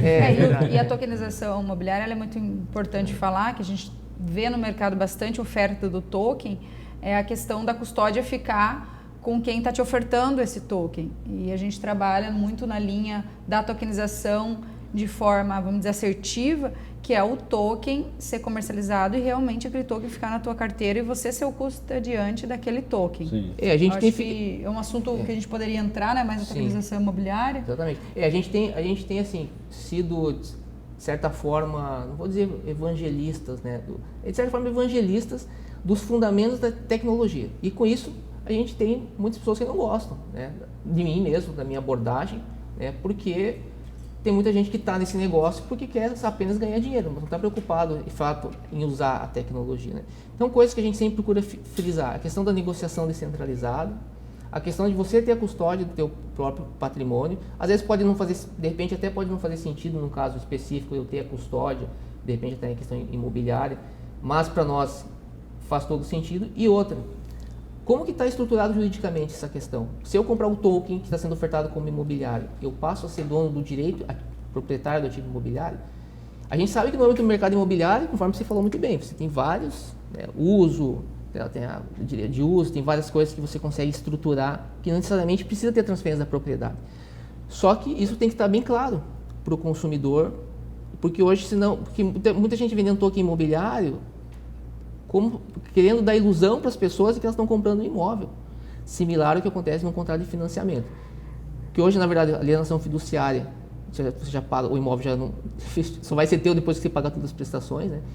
Então, assim, tem que se atentar para essa questão da conexão jurídica, como que isso é feito. E quando a gente fala em imobiliário, por exemplo, quem que é o detentor o proprietário efetivo? Se isso fizer relevância para a operação, tem que estar bem claro para o consumidor, porque às vezes esse proprietário pode ser uma sociedade de propósito específico. E se essa sociedade falir? Como é que vai ficar os direitos? E assim, isso é muito importante, porque hoje eu atuo como assistente técnico num caso de uma compra de imóvel, aproximadamente 15 milhões de reais, que foi feito com Bitcoin. Só que foi feita, isso lá em 2019. Só que isso foi feito por meio de uma corretora centralizada, que faliu. E essa corretora centralizada, ela alegava que tinha uma blockchain privada. E tinha uma blockchain privada. Só que quando ela faliu, os sistemas delas sumiram do ar. Aí que registro que ficou da operação? Salvo, se eles não tivessem feito ata notarial de que de fato tinha sido ficado, hoje ninguém ia saber. Hoje o vendedor ia falar assim, não, eu não vendi esse imóvel para você. Ele recebeu e ficou com o dinheiro e não... Porque os bitcoins, mais um detalhe, o bitcoin não foi como não era operação P2P, então o token não saiu da minha carteira e foi para tu. Foi para a corretora? Foi para a corretora, que pegou esse dinheiro, faliu e sumiu com o dinheiro. Ah, faliu, o vendedor ficou sem dinheiro e o cara ficou sem imóvel. Não, o cara não ficou sem imóvel porque a gente não pode estar muito em detalhes, mas assim, a gente está com o assistente técnico do vendedor. O vendedor fez a operação. Ele transferiu o Bitcoin que ele tinha na carteira nessa corretora centralizada para a carteira do comprador. O comprador agora já tem o laudo do perito, que a gente já movimentou uma quantidade transformou uma parcela desses Bitcoins em dinheiro. E realizou. Realizou, mas uma parcela muito pequena, ínfima. Então quem saiu no prejuízo foi o vendedor. Quem saiu no prejuízo foi o comprador, foi o vendedor. Quem não recebeu o dinheiro. Quem não recebeu o dinheiro foi o vendedor. Porque eu paguei. Se você não recebeu, está problema com a corretora. Agora você vai ter que se habilitar, que é a nossa tese, inclusive, de defesa, você vai ter que se habilitar na falência, conforme os demais credores. Porque ela que não te pagou, eu paguei ela. Eu paguei, eu transferi. Agora, se eu transfiro dentro de um banco e o banco fale, a minha parte eu fiz, o contrato foi cumprido. Então você vê, era blockchain privada, mas o que adianta blockchain privada se com a falência da empresa os servidores desligam, as nuvens desligam, ninguém paga mais. Os nossos precisam ficar hospedados em algum lugar, né? Então, aí você já vê a importância de você hoje ter um registro público, a blockchain ela está registrando público, em termos de garantia jurídica, por exemplo. Quanto mais, são mais testemunhas, talvez você pode pensar assim, né? Acho que é uma forma mais interessante. Hoje você faz um contrato, beleza, o registro, o servidor tem fé pública, mas mesmo assim tem fraude. E aí, vamos apurar lá. Não é tão comum, mas acontece. É tão legal isso daí que, por exemplo, no modelo que tem hoje o Bitcoin, se a gente, como está totalmente centralizado, tem uma guerra na Rússia, destruiu os servidores da Rússia, não parou nada. Vai diminuir o poder computacional da rede, mas a migração de informação, como está numa rede compartilhada, vai ficar mais cara a operação para o lado de cá, porque faltou processamento do lado de lá, mas a informação está na rede. Sim. Exatamente, por exemplo, para a questão imobiliária, né, para a gente não fugir do assunto. Você pensa que você fez um contrato de compra e venda do imóvel e o cartório lá, por uma coisa absurda, fez lá algum acordo e não fez a escritura de forma correta. Se você fizer na blockchain, você tem mais de 10 mil testemunhas que você fez a operação. Você fez. Então, é muita coisa. É aquilo que você falou ali da questão da energia elétrica. A gente está no começo. Só que hoje a tecnologia está toda disponível. Você veja, essa aplicação que a gente fez lá, usando visão computacional, usa inteligência artificial. A gente não desenvolveu um modelo de inteligência artificial do bot. O modelo já foi desenvolvido pela Google. Mas basta eu saber a linguagem de programação, eu já consigo integrar esse o que mais me assusta hoje, por isso que eu falei, vamos tirar a inteligência artificial da conta, é integrar a inteligência artificial com uma rede dessa, robusta e com um sistema de movimentação e de transação descentralizada igual ela já é. Né? Imagina, que já tem estudos, né? Eu vou colocar o PA ali na Ethereum, o IA. Aquilo ali, como é que controla depois? Hoje o que a gente faz e que já está sendo feito, não só a gente, né, mas já tem algumas, por exemplo, tem um software hoje que a gente usa para desenvolver smart contracts, que é o Remix, para prototipar, etc. Ele já está conectado com o ChatGPT. Então, se, por exemplo, tem um erro, o próprio Remix já fala assim, pergunta para o ChatGPT aqui, você já aperta o botão, o ChatGPT já te diz o erro. Ele é muito bom para dizer erros em código de computador. E no nosso caso, o nosso bot é todo Web 2, né, porque não tem como ser o Web 3, só que ele é o Web 3 por quê? Porque a gente conseguiu conectar Web 2.5 ele com o Smart Contract. Então, por exemplo, algo que o usuário teria que fazer hoje, mesmo na nossa plataforma que é descentralizada, o usuário precisa apertar botão, ele precisa dar o aceite, ele precisa ler o NFT Contract, que chama que é o metadado, que é onde diz o que ele está ganhando com aquela fração e o que ele não está ganhando. Né? Então, ele está ganhando um percentual de desconto no curso, mas e outros produtos, 50% nos produtos que eu ofereça, mas não está incluído, por exemplo, os produtos que os comerciais do Google. Senão o cara fala, pô, eu quero desconto do comercial. É do Google, não, do YouTube. Eu não tenho acesso a isso. Então ele tem que fazer isso. Agora, nessa solução do bot, da inteligência artificial, ele simplesmente dá um positivo. E aí já vai direto para o MetaMask dele para ele confirmar. Ele ainda tem que habilitar o MetaMask e tem que apertar o botão. Só que isso são coisas que a gente, por exemplo, apertar o botão a gente consegue automatizar. Deixa eu fazer uma pergunta para vocês. Eu sou um insider do mercado imobiliário, eu leio coisas todo dia, o dia todo. E aí a gente vê ali, iniciativa tokenização ali, iniciativa blockchain lá. A gente discutiu algumas possibilidades aqui, mas na visão de vocês dois, que estão completamente imersos nesse assunto, aonde vocês acham que a tokenização vai emplacar primeiro no mercado imobiliário? No pagamento, no contrato? Onde que vocês acham que ela vai... Porque assim, testes, iniciativas existem várias. Mas onde vocês acham que o mercado imobiliário pode olhar? Olha com atenção para lá, porque ali é o caminho mais que a gente acredita. Eu sei que a gente está falando aqui de um cenário de hipóteses, mas a gente acredita que ali ela vai emplacar primeiro ali naquela fatia ali. É uma pergunta difícil, né? Eu acho que tudo é matemática, né? Você é dono de uma farmácia, começou a fazer um caixa e resolveu virar construtora. Isso é uma realidade que acontece em Santa Catarina. Eu tenho uma condição financeira de fazer um prédio, eu vou tokenizar esse prédio, dificilmente essa conta vai fechar, porque você vai precisar contratar uma equipe jurídica, tecnologia. Então a gente tem que falar com construtores que têm mais bagagem, mais experiência no mercado, que estão fazendo algo com VGV maior. Eu imagino que o tipo de construção que tem uma operação, por exemplo, moradia por assinatura, que tem uma integração acesso com aluguel de carro, com restaurante, essas construções hoje são incorporações que, por exemplo, já não tem vaga de garagem, que tem uma integração com academia, que não tem academia no prédio, mas tem uma integração com uma loja âncora ali de academia. Quando essa construção ela começa a ter uma integração com uma vida de tudo que você precisa dentro daquela moradia, começa a fazer mais sentido, porque você começa a juntar mais recursos para você ter todas as funções em um único aplicativo daquela construtora ou daquele grupo. Aí começa a fazer mais sentido pelo custo que você vai ter para colocar isso na prática, e grandes centros, né? Então, assim, não tem como São Paulo dificilmente não ser os pioneiros, porque São Paulo é visitado pelo mundo todo. Então, se você tem países, né, como Dubai, Estados Unidos, já usando Bitcoin ou outras moedas, ou stablecoin, normalmente no dia a dia, esse pessoal, quando vem para o Brasil, vem para São Paulo. Então, eu acho que tem uma questão geográfica estratégica, existe Brasil e existe São Paulo, e existe a questão daquela incorporação que tem uma integração com uma logística de qualidade de vida junto. E até dentro disso que você falou, foi bem importante, a Marcela, ter falado essa questão aí, até porque tem uma empresa... Sem dar nomes. Sem dar nomes. Eu até não sei se pode dar nomes, mas... eu iria... Quando desligar a câmera, eu vou querer saber. Não, porque a gente... Porque é bem isso. Quando você fez a pergunta, eu fiquei pensando aqui, tem tanta coisa, só que daí ela puxou o ponto central aqui. Inclusive, a gente tem até um artigo escrito sobre essa questão. Eu ia dizer o seguinte, que isso, maior aplicação onde você tem redes focadas em ideias de economia compartilhada. Que essa é uma coisa muito teórica, ela falou. Questão de venda de imóvel por assinatura, onde você agrega uma série de parceiros. Onde existe uma comunidade, onde aquela construtora se importa com aquela pessoa morar e ter tudo que da comunidade precisa para viver. E a gente foi numa palestra do criador da... Pode falar empresa ou não? Do Caíto? Não, da Hausi. Do Ale? Uhum. A gente foi numa palestra do fundador da Hausi, da Vitacom. Ele falou umas ideias assim, alguma coisa como uma espécie de uma moradia custo zero. A gente falou assim, cara, isso tem tudo a ver com tokenização. E a gente escreveu um artigo com base nessa ótica. A gente colocou nossa pitada aí de criatividade também, né? Mas a ideia qual que seria? Temos até para o Rubens.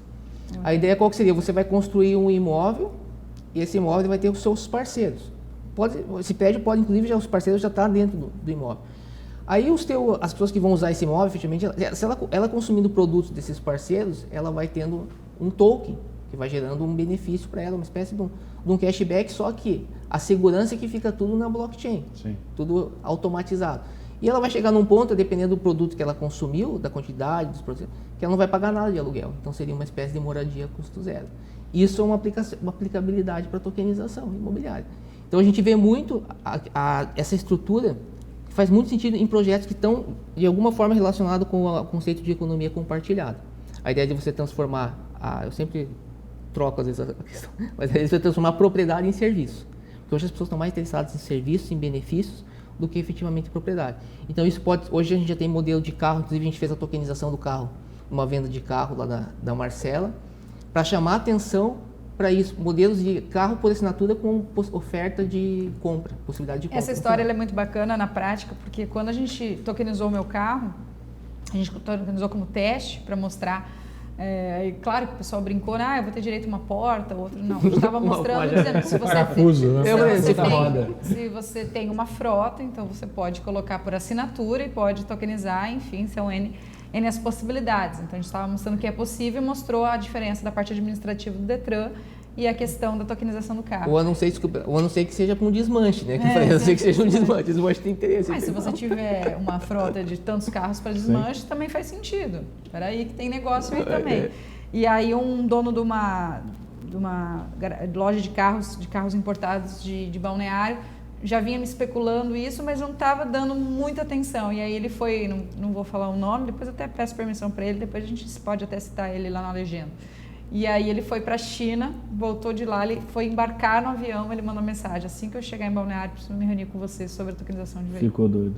Entendeu? Então, assim, o brasileiro, ele precisa sair, ir lá fora e ver o que está acontecendo. Ver e voltar, e aí.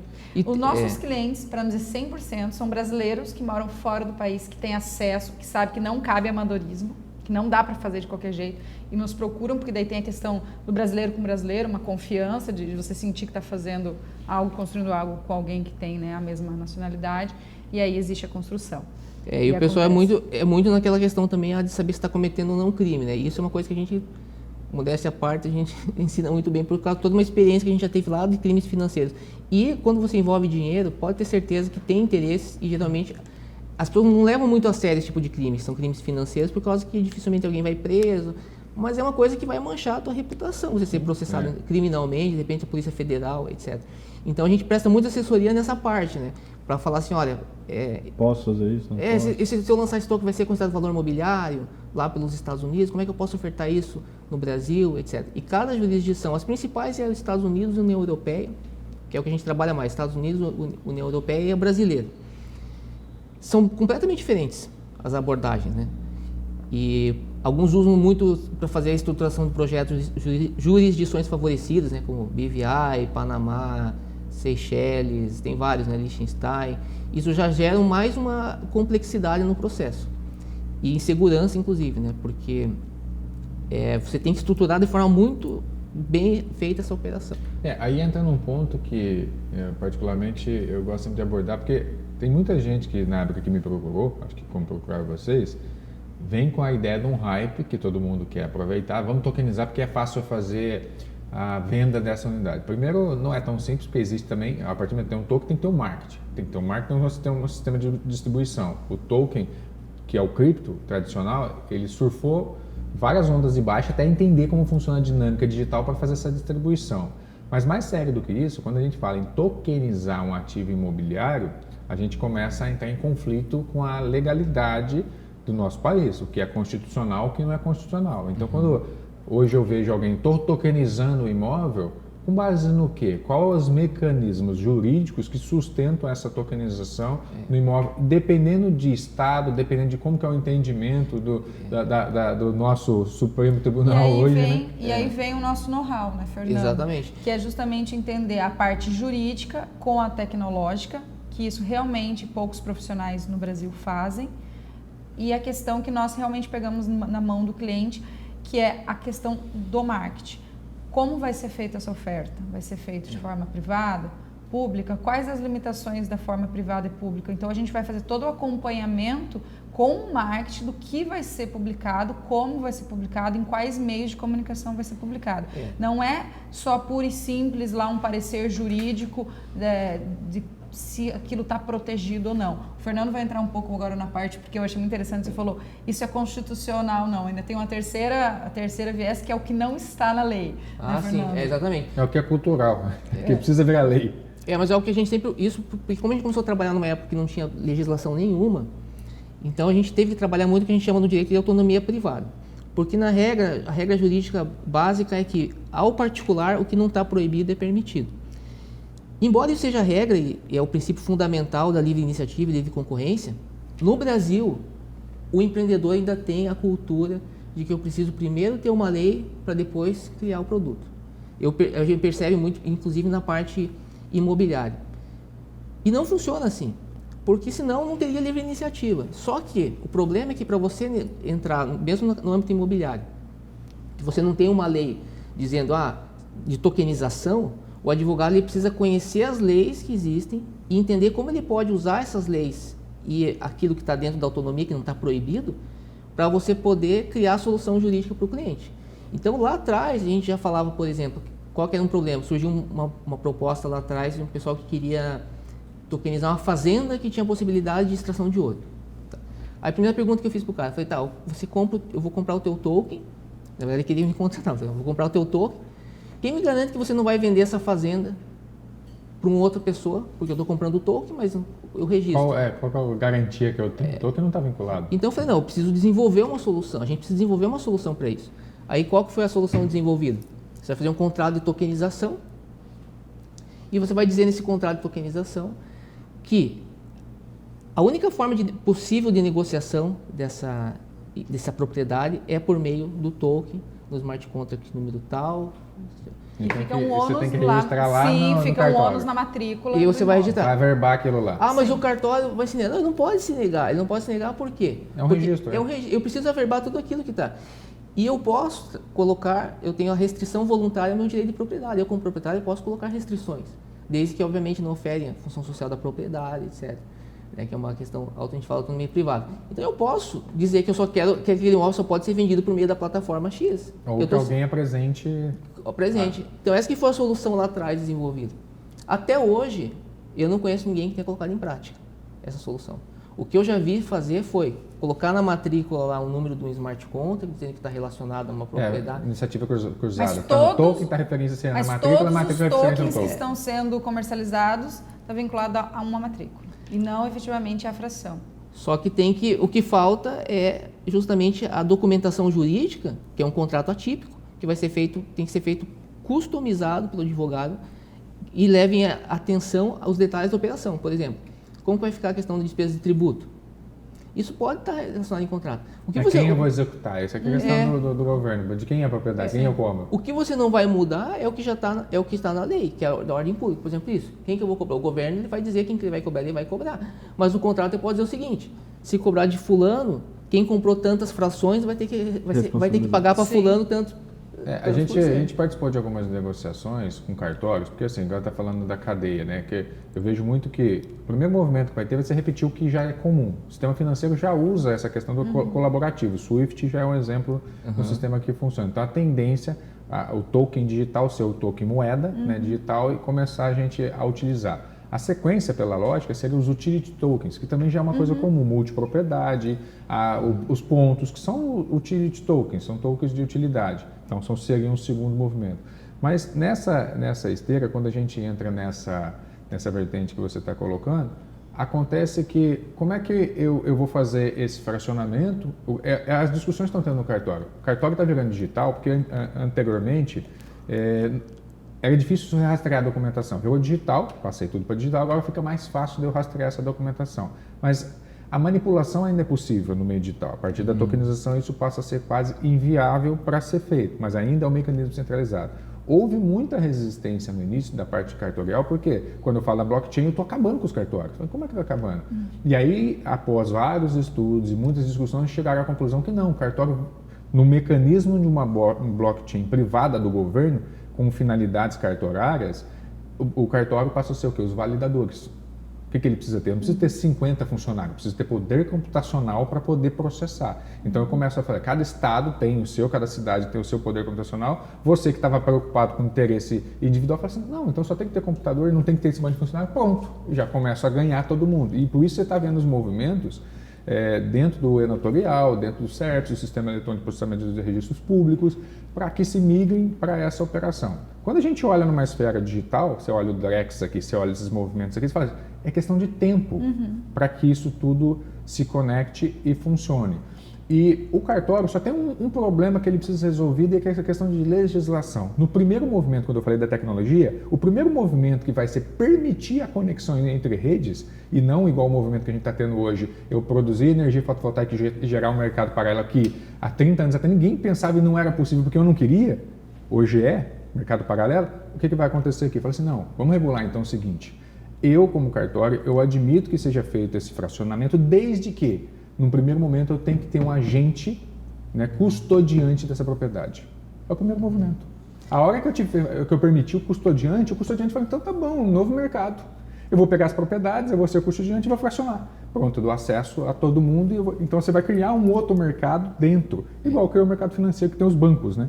A única coisa só que a gente destaca, né, nesses movimentos, a gente observa, inicialmente eu era até mais crítico, hoje eu não sou tanto, assim, eu acho que tudo são iniciativas, a gente apoia, só que eu acho que é importante dizer, não dá para querer brigar com a tecnologia. Então, assim, quero preservar meu interesse, quero ver se essa tecnologia no meu contexto aqui, por exemplo, de repente vou eliminar funcionários, isso vai me trazer um... Ok, só que tem que tomar cuidado para não querer fazer coisa contra o propósito da tecnologia. Porque senão, por que eu estou dizendo isso? Por exemplo, esse movimento de iniciativa privada começou a ser feito, hoje já está sendo amplamente feito em vários setores, inclusive até no setor de saúde, só que a última notícia que eu vi qual que era?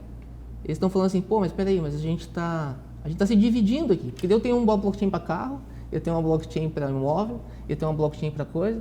Não seria o caso de criar uma única coisa, mas isso já foi criado, já existe a blockchain pública. Então agora, uma das vozes que eu vi nessa entrevista, que estava relacionada a esse projeto, falou, pô, eu acho que talvez seria ideal criar uma única blockchain.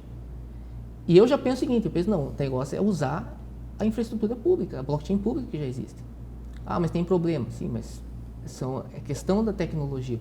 Porque senão você vai estar, às vezes, brigando, querendo implantar uma solução tecnológica no teu contexto, só que você vai contra os princípios dessa tecnologia. Então, não vai fazer sentido. Não tem sentido, por exemplo, eu pegar uma questão que é uma inovação que pode tirar o meu trabalho, de repente, e eu queria usar aquilo de forma contrária, porque não vai dar certo. Porque essa solução já foi pensada, ela já estruturada em princípios científicos. Aquela história do cara que quer modificar. Eu não entendo nada de carro, meu filho entende bastante. Né? Você que é engenheiro, não sei, na verdade, esse é engenheiro mecânico. Mas o fato é que eu tinha um professor que falava assim, ó, o engenheiro vai lá, projeta o carro bonitinho, aí o sujeito quer lá, quer rebaixar o carro, quer fazer isso aqui, quer mexer na segurança. Ele vai ter problemas. Né? Então, isso que eu acho que as iniciativas privadas, elas precisam se atentar mais, entender os fundamentos, o propósito da tecnologia, e em segundo plano ver se a gente consegue usar isso em benefício. Se a resposta for sim, usa, mas às vezes pode chegar aí a conclusão fatídica de que não vai acabar com o emprego. Por exemplo, o DeFi vai acabar com muitos bancários. Vai acabar, não adianta. Pelo menos da forma que a gente conhece. Da forma que a gente conhece. Então, assim, quem fez curso de datilografia, hoje não tem mais emprego lá. Antigamente tinha curso de datilografia. Teve que se adaptar. Então, essa adaptação é uma exigência já, não é do Brasil, é uma exigência transnacional. E a gente nem falou de inteligência artificial, que hoje já pode ser integrada em produtos, conforme a gente fez no nosso experimento. Já é largamente utilizada por outras finalidades, por outras empresas, aplicativos. Tem uma questão ética que não está sendo discutida ainda. Então, ou seja, é algo que já está sendo feito. Então, se a pessoa, o profissional, por exemplo, do mercado imobiliário, ele não se atentar para isso e não procurar entrar no mercado digital, né, que hoje a consenso já que é a digitalização da propriedade, que é o caminho. E os empreendedores, a gente analisa muitos casos fantásticos de negócios digitais. O cara tem uma ideia, já provou no mercado que ganha dinheiro, que tem visão empreendedorismo, só que ele não precisa de tokenização. Ou a ideia dele não bate com os princípios de tokenização. Esse é um outro problema. Só que a pessoa às vezes quer surfar no hype da tokenização, quer ser pioneiro, quer fazer isso. Só que aí pode não dar certo. pode dar certo também. Não estou querendo dizer que não, porque de repente o cara, às vezes só por falar em tokenização, já está dando o primeiro passo, já está começando a brincar com os tokens, colocando ali. Mas é importante, eu acho que na visão de longo prazo, você ter essa consciência. Aí eu acho que seguindo a teoria da evolução da tecnologia, a gente já percebe que as próximas gerações não vão seguir a regra do que a gente está fazendo. Eu pegar o que você falou da tecnologia, não tem como ela puxa, tem uma frase que é assim, a tecnologia arrasta, a ignorância ancora. Então assim, só que no final a tecnologia ela puxa a âncora, ela vai gerando rastro até arrancar essa âncora do lugar, não tem jeito, você não consegue vencer a força da maré contra uma âncora, ela vai puxar seu navio. E é por isso, porque se eu pensar hoje, o meu filho tem 10 anos, ele tem uma MetaMask, ele tem uma carteira, ele tem dinheiro digital lá dentro daquilo lá. E se você for jogar os jogos descentralizados que ele joga no mundo virtual... Quando você me perguntou é comum. Que tipo de negócio imobiliário vai ser o pioneiro, eu te respondi, mas se você me perguntasse quem é o público, eu ia te falar geração Z. A geração Z já recebe, né? A minha filha, a gente veio no caminho, né, falando... E ela falou pro tio Fernando, mas minha mãe não deixa. Ela quer que a mesada dela seja dentro de um joguinho Roblox. Lá, no Roblox, eu não deixo. E nós temos um cliente nosso que tem uma construtora e tem uma construtora do futuro que tem um metaverso. E os netos dos clientes já tradicionais compram dentro, constroem, visitam os avatares, tudo dentro do MetaMask. E quando a gente então não tem para onde correr. E quando a gente estava começando a desenvolver a solução, por exemplo, o pessoal falava, não, vai ter que comprar, vai ter que instalar o MetaMask. Muita gente falava assim, pô, não, cara, eu quero comprar por Pix. A gente sempre bateu forte, porque assim, e até no canal agora, às vezes me fala, pô, Fernando, mas por que eu não posso comprar por Pix? Porque eu falo, porque eu não quero. Eu quero que você aprenda, nosso canal é educativo, eu quero que você aprenda a usar essa tecnologia descentralizada, que logo vai ser a regra. Por exemplo, o filho dele de 10 anos já conseguiria comprar facilmente a fração do nosso canal, porque ele já está integrado com o MetaMask. Então, assim, faz parte da inovação isso, né? Você tem que saber que você está inovando, é uma coisa nova, as pessoas vão ter uma curva. Se você quer ganhar dinheiro imediato, então não vá para inovação, faça o que já tá no mercado. Já existe. Show. Bom, e para o mercado imobiliário que tem interesse no assunto, tokenização, blockchain, criptoativos, se eles quiserem plugar em vocês, aprender com vocês, como é que eles encontram? O que vocês têm para o nosso ouvinte ou telespectador achar? O convite inicial é a leitura indispensável, né, do livro O Guia Jurídico da Tokenização. Boa. Ele tem uma linguagem bem tranquila para o empresário, para o corretor, tá? Para o intraempreendedor. Ele é um livro bem didático e ele fala bastante sobre tokenização, dos conceitos. Tem um capítulo especial e bem dedicado à tokenização imobiliária, que está no nosso Instagram, Lopes e Zorzo Advocacia, e está no nosso site também, lopesezorzo.com. Nas nossas redes sociais do Instagram, que eu acredito que vai ficar, né, no link, tem bastante conteúdo, tá? Tem bastante aulas, tem bastante matérias nossas, então você pode ler. E realmente a tokenização não vai ser uma leitura de uma postagem que você vai entender. Então é um caminho, te convido a entrar nesse caminho conosco, e tanto nos chamando ali pelo Instagram, a gente sempre tem a disponibilidade de conversar, de explicar, mas a gente pede que você acompanhe as postagens, leia para já ir se familiarizando. Não adianta mandar uma mensagem lá, oi, eu quero saber o que é token, né? Então token tem o que é, né? Então a gente está pronto para ter um debate aí um pouco mais aprofundado. Assim, o recado que eu sempre procuro passar para as pessoas, né? Porque assim, a gente sabe que é difícil para quem está começando agora no mercado, de repente o corretor, pô, a gente não está falando disso aqui porque a gente viu um hype e resolveu começar a falar sobre isso. Não, isso é uma evolução de carreira, né? Vem lá da época que eu era bancário no Banco do Brasil, depois a gente teve uma experiência como advogado, depois começou a prestar serviço para startups, começou a estudar, fazer uma faculdade de programação, a gente acaba tendo uma visão de como as coisas funcionam diferenciada. Não porque a gente é melhor, não, por causa que a gente se preparou nesse contexto muito específico. Por exemplo, se for falar de medicina, eu não entendo nada. Agora, quando se fala sobre sistema financeiro, processamento de pagamentos, né, eu já publiquei 3 artigos na revista da Procuradoria do Banco Central. São assuntos que a gente veio trazendo e por isso que a gente apostou nisso lá atrás. Pô, o que tem a ver? Minha mulher, por exemplo, falou para mim, Fernando, o que você vai estudar? Você é advogado, por que você vai estudar programação? Não tem nada a ver com isso. Hoje, a maior demanda por advogados é nessa área digital. Não tem. Então, são coisas que...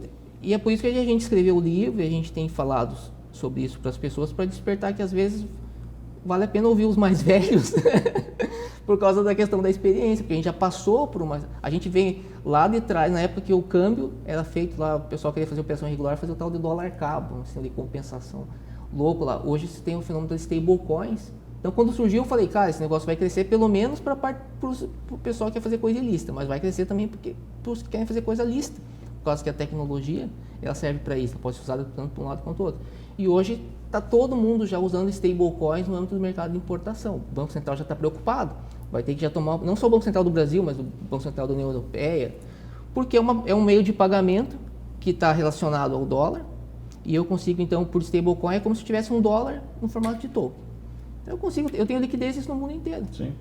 E garante a operação. E garante a operação. E depende da sua operação, se vai aceitar stablecoin, a gente consegue fazer todo um parecer jurídico, uma estruturação do teu negócio dentro da legislação. Hoje eu vejo muito para os corretores, eu vejo muito a possibilidade de eles serem justamente assessores, né, dos clientes nessa parte de tokenização. Analisar, começar a ter conhecimento sobre projetos de tokenização, avaliar se o projeto de tokenização está bem fundamentado, se ele está conectado com a parte jurídica, como está essa parte.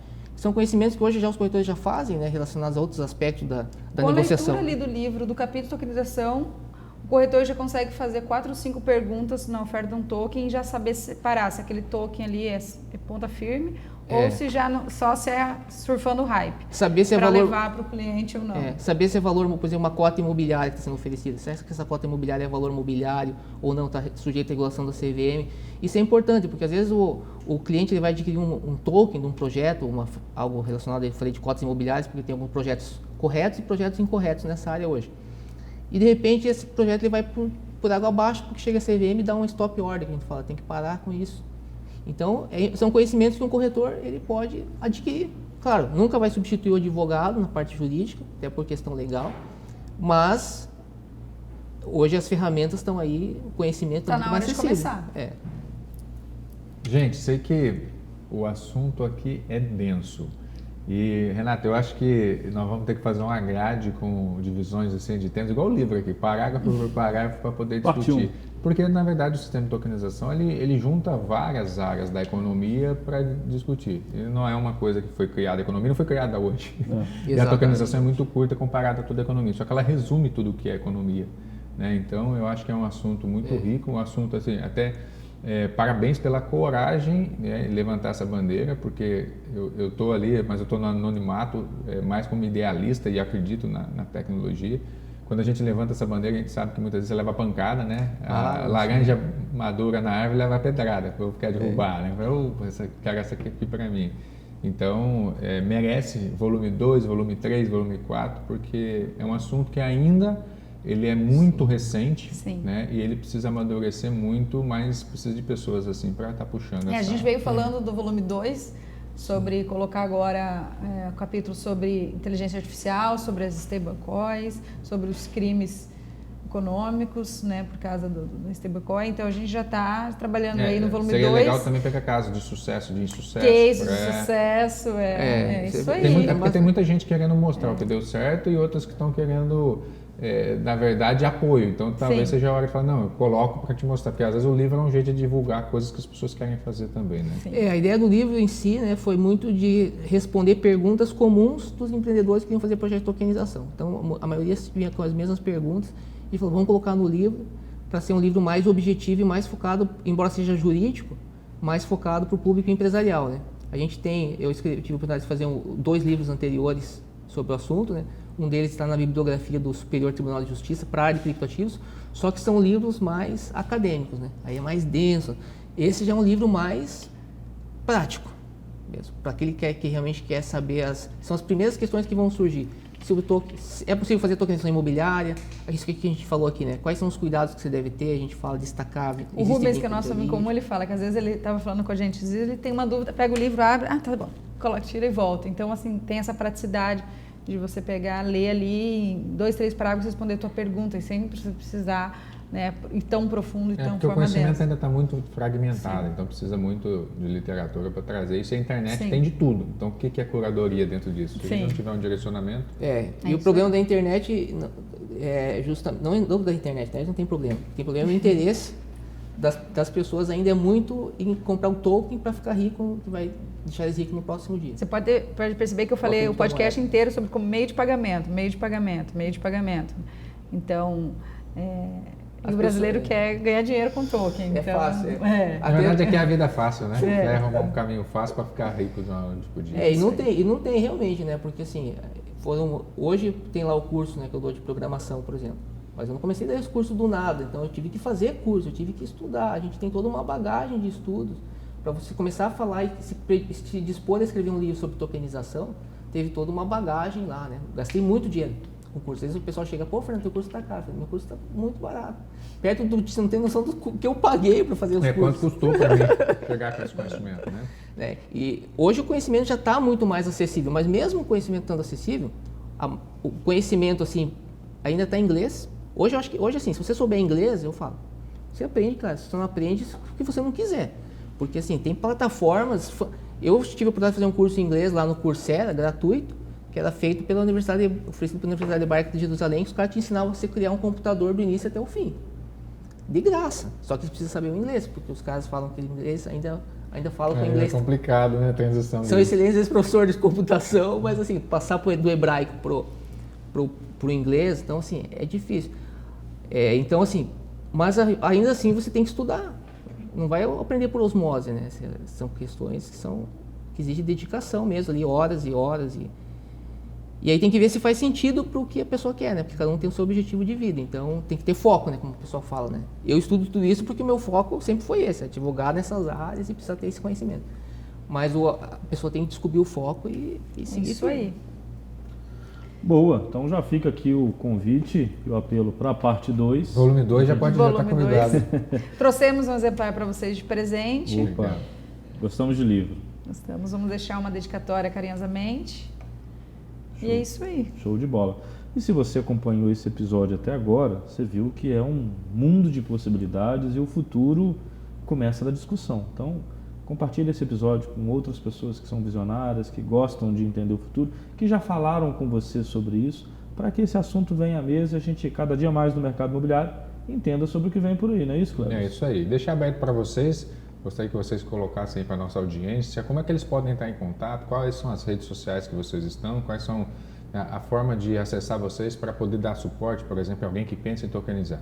O Lopes e Zorzo Advocacia é o Instagram do nosso escritório. O meu particular é Marcela Zorzo e o teu, Fernando? O meu tem o professor Fernando Lopes no Instagram e o canal no YouTube é o DeFi Brasil. Ali você tem um curso gratuito de como criar uma blockchain, uma criptomoeda, uma linguagem de programação para smart contract, tudo usando uma linguagem simples chamada JavaScript. Mesmo você que é leigo e quer aprender os detalhes, você aprende, garanto para você que você aprende a programar lá a tua própria blockchain. São mais de 50 aulas já gravadas. E o livro, eles encontram onde? No nosso Instagram, o Lopes Zorzo, tem um link ali para compra ou no site lopeszorzo.com. É isso aí. Obrigado mais uma vez aos nossos patrocinadores por terem ajudado e apoiado esse tipo de iniciativa. Semana que vem a gente volta com conteúdo inédito no Spotify, no YouTube, sempre no conteúdo Imobcast. Valeu, pessoal, e até a próxima. Eu sou Cibele Scremin, corretora de imóveis desde 2012. E como você, conheço a rotina e os desafios da nossa profissão. Hoje, mais de 90% das pesquisas começam na internet. E estarmos online é essencial. Eu uso e recomendo o Tecmob por ser uma empresa dedicada ao mercado imobiliário. É muito fácil de usar, tanto para mim quanto para os meus clientes que sempre elogiam bastante, pois eles conseguem encontrar os imóveis com facilidade. Além disso, é bonito tanto no computador quanto no celular. Um outro detalhe é que eu mesma cadastro os meus imóveis. Coloco fotos, faço minhas interações, tudo de uma forma muito simples. E eles já entram e saem automaticamente dos portais sem eu precisar recadastrar ou remover. Um outro ponto muito importante é que a agenda dele é integrada com a do meu celular. Isso auxilia muito na minha organização. E diretamente do meu site, o cliente consegue me chamar no WhatsApp, viabilizando o nosso primeiro contato. Enfim, das várias opções que eu testei, o Tecmob foi o que melhor me atendeu. E eu convido você também a conhecer o Tecmob.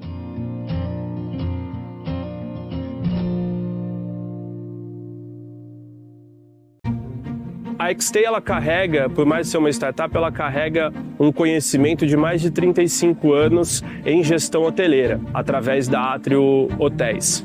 Então a XT, ela quer ser a principal plataforma de full service de estadias flexíveis para todos os mercados, né? Através da tecnologia, a gente consegue fazer isso. Em 2018, a AP11 iniciou uma jornada no mercado imobiliário. Em 2021, se uniu ao Santander. Em 2023, tornou-se uma impulsionadora de empreendedores imobiliários. Junte-se à AP11 e transforme o setor imobiliário.